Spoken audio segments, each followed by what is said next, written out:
ಬೆಂಗಳೂರು ತುಳುವೇಕೆರೆ ಚಾವಡಿ 28ನೇ ವರ್ಷದ ಪರ್ಬದ ಲೆಸ್ ಕಾರ್ಯಕ್ರಮ ಬೆಂಗಳೂರಿನ ರವೀಂದ್ರ ಕ್ಷೇತ್ರದಲ್ಲಿ ಅದ್ದೂರಿಯಾಗಿ ನಡೆಯಿತು. 28ನೇ ವಾರ್ಷಿಕೋತ್ಸವದ ಸಂಭ್ರಮ, ತುಳು ಸಂಸ್ಕೃತಿ ಬಿಂಬಿಸುವಂತಹ ವಿವಿಧ ಸಾಂಸ್ಕೃತಿಕ ಕಾರ್ಯಕ್ರಮಗಳು ನಡೆಯಿತು. ಕಾರ್ಯಕ್ರಮವನ್ನು ಡಾಕ್ಟರ್ ವಿದ್ಯಾ ವಾಚಸ್ಪತಿ ವಿಶ್ವ ಸಂತೋಷ ಭಾರತಿ ಸ್ವಾಮೀಜಿ ಉದ್ಘಾಟನೆ ಮಾಡಿದರು. ಭಜನೆ, ತುಳುನಾಡಿನ ಆಚಾರ ವಿಚಾರ ಕುರಿತು ಸಂವಾದಗಳು ನಡೆದವು.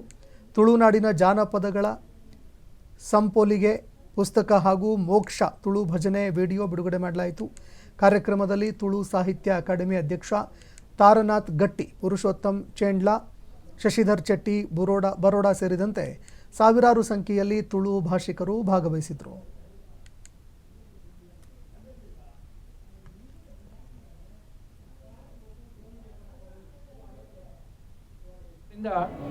ಈ ಒಂದು ತುಳುವೆರ ಚಾವಡಿ ಸಂಘ ಬೆಂಗಳೂರಲ್ಲಿ ತುಳುಗೋಸ್ಕರ, ತುಳುವಿನ ಉಳಿವಿಗೋಸ್ಕರ, ತುಳುವಿನ ಆಚರಣೆ ವಿಚಾರಣೆಗೋಸ್ಕರ ಸತತವಾಗಿ ಒಂದು ಕರಾವಳಿಯ ವಿಚಾರದಲ್ಲಿ ನಾವು ಸತತವಾಗಿ ಬೇರೆ ಬೇರೆ ಕಾರ್ಯಕ್ರಮಗಳನ್ನು ಮಾಡಿಕೊಂಡು ಬಂದಿದ್ದೇವೆ.